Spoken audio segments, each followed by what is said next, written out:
Hello, everyone, to the Jewish Week Online. I'm your host, Aaron Herman. Since the Pew Study came out, people are wondering how we can really be effective in engaging young Jewish adults. We had the opportunity to speak with the staff and alumni of Szarvas, a unique summer camp in Hungary. Let's take a closer look. So tell us why you decided to go to Szarvas.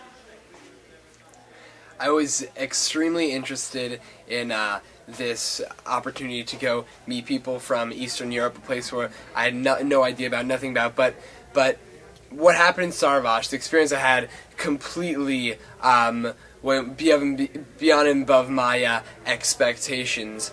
It was so I really just went there on a point of interest, but what I learned and the experience I had was so much more than that.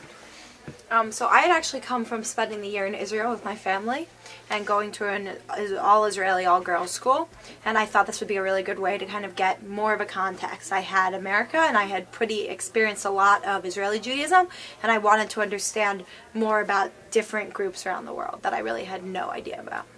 One of the great things about doing like a peer group program, there's a lot of unique Jewish experiences. Share a short story of something that was like you're taking away from the program. Far and away, one of the most unique Jewish experiences I've had in my life was in Szarvas when we bar mitzvahed a 17-year-old boy on just a weekday during the afternoon services. This boy, it was not that he didn't want a bar mitzvah or that complications happened, but simply he did not live in a Jewish community, and a bar mitzvah was not possible for him. So we decided on this day to give this kid a bar mitzvah, call him up to the Torah, and make him a bar mitzvah. And as he got up, our rabbi said, "What's your Hebrew name?" And he said, "I don't have one. I was never given one." And at that moment, at the spot, he gave him a Hebrew name, something I've always taken for granted. My bar mitzvah, something also I've always taken for granted, and it was just amazing having that experience. So mine was I kind of like walked in halfway through Kabbalat Shabbat, and there was one spot open by this little girl, and she had this big siddur on her lap. She had no idea what was going on. She looked really confused. She wasn't sure. She was like at a concert and she was allowed to sing along. She was just kind of looking around lost. And I sat next to her and I opened up the book, and somehow I managed to talk her through and show her what we were singing. And she didn't know any of the words, but at one point the words kind of lapsed into this melody, and I got her to actually sit there and sing the melody with me. And then she got up and danced around with me and a couple other girls, and afterwards we lit candles together. And it was just amazing watching her go from point A, where she was so confused, to point B, where she actually felt like she had a place in all of this. What does it mean to you to be part of the global Jewish community, and what are you taking back to your family and friends? I think what it means to be a part of the global Jewish community is more of just how my Judaism, how my individual beliefs, and how I practice Judaism can contribute and participates to all the other groups of Jews around the world. Yeah, I mean, I think there's a lot of responsibility. I think kids like Ben and I, who've grown up in America, especially in New York City, we have all these resources that kids in Hungary and Russia, they just don't have the resources, they just don't have the context, even if they wanted it. And part of the battle is getting them to want it, but a big part of the battle is then once they do want it, where do they go? Should they go to America? Should they go to Israel? Or should they stay there and try to build it there? So I never even knew these problems existed. And I saw there was a Holocaust, and then that was it. I had no idea that there were still Jewish communities that were alive and struggling to flourish.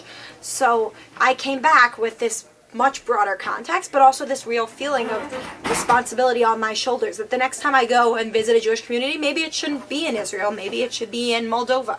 So tell us about the goals of Szarvas. So there are really three core goals of the Szarvas Fellowships program. The first is to create a cohesive, pluralistic community amongst the American fellows who participate in the camp. Goal number two, which I'd say is really the most important goal of the program, is really being engaged in this global Jewish conversation and dialogue throughout the course of the 2 weeks in Szarvas. Goal number 3 is really being able to combine the first two goals, is taking this pluralistic experience amongst the American group, taking that, bringing that to that camp, and being able to include within that conversation the global Jewish experience. And really the end goal is for every participant who comes in the program to see, learn, engage, be in dialogue, learn about others, and through that experience really being able to learn about yourself. Being able to take home with you that Jewish life in Eastern and Central Europe is growing, is developing, is re-emerging in an incredible way, and to come home and be that spokesperson to speak in your community. Let people know about this. Let people know about the great work of the JDC and of the Lauder Foundation across Eastern and Central Europe and the former Soviet Union. Why is it so important for young adults to travel to Szarvas? There are only a few ways of expressing Jewish identity. You can express it as a religious Jew, you can express it as a cultural Jew, or you can express it as a global Jew, a person that belongs to a community much wider than yourself. And Szarvas is actually that experience in a way that you can hardly ever get it. You walk into the camp and right away you see Jews from Israel, from America, from Russia, from Moldova, from Hungary, from Slovakia, from Serbia, from Slovenia. And that experience is a transformative experience. You begin to understand yourself as part of a worldwide community. And that worldwide community also has values. Values of prosperity, and values of intellect, and values of drama, and values of really caring, deeply caring one Jew to another. We heard from some alumni of the program that they didn't realize there was this Jewishness that happened after the Holocaust. They thought like after the Holocaust there was no more Jews. So why is it so important now to say to these young adults like there's something out there more? You need to be connected to this global Jewish community. And what do you think these alumni will do when they get back? Well, I think that Judaism can either be a nostalgic experience or a progressive experience. And the progressive experience is one that has a growth to it, a future to it, an imagination of what the world can be. Nostalgia is just holding on to the past for as long as you can before it disappears. And so if you go to Europe and you just see it as a big museum or even a graveyard, then all of Judaism feels in some ways as a museum or a graveyard. If you go to Europe and you see new creative ideas, particularly secular and cultural ideas, because Hungary was the greatest secular cultural community before the war and could be again after the war. There are still 120,000 Jews in Budapest. It would still make it one of the largest Jewish communities of any city in America. Then you begin to say, we have to take our own role. We have to recreate Judaism. There was a young guy from Budapest that said, I'm not much of a religious Jew, but I have a big imagination of what might save Judaism. And his name was Theodor Herzl. And around the corner from him, there was a woman who said, I'm going to go to the new state, but I'm not going to forget about who I am. And she parachuted back during the war, and she tried to save her family. And her name was Hannah Senesh. So, this idea that Europe is just one big graveyard is an idea that we actually have to put to rest. We actually have to go clean the graveyards to see exactly who was living there so we can visit the future. The program itself is rich in trying to empower young adults to understand our global Jewish community. How do you create those tools to inspire them? First of all, I think that when they are in Szarvas, they can express themselves openly Jewishly. They are in the positive Jewish environment, and I think they can also explore their skills and they can explore themselves.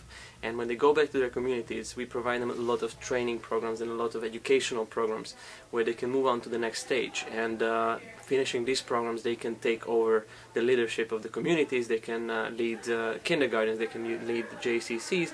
They can be proud professional Jews.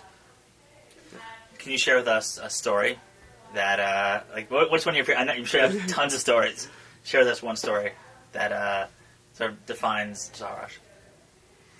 I love the story of a boy from Bulgaria who one day just wanted to prepare a meal for his parents as a surprise. So he arrived back home from school a bit earlier, and he prepared the meal, and he started to look for a tablecloth to set up the table, and couldn't find anywhere. And on one of the shelves he found something that looked like a tablecloth, and it had a blue and white design with some strings in the corners, and he decided that it would be good enough for be a tablecloth, and just those strings are not matching that design, and so he just simply cut off these strings. And when his parents came home, they were shocked, and that was the time when they told the boy for the first time ever in the age of 15 that he's Jewish.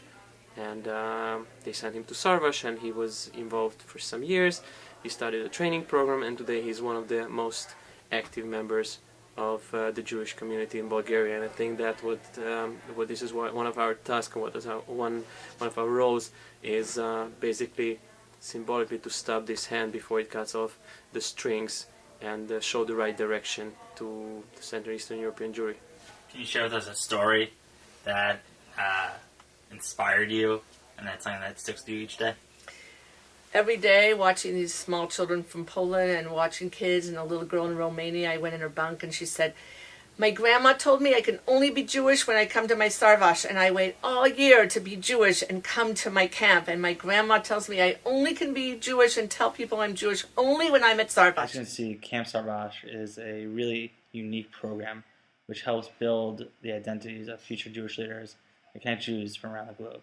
This is Aaron Herman, and thank you for watching.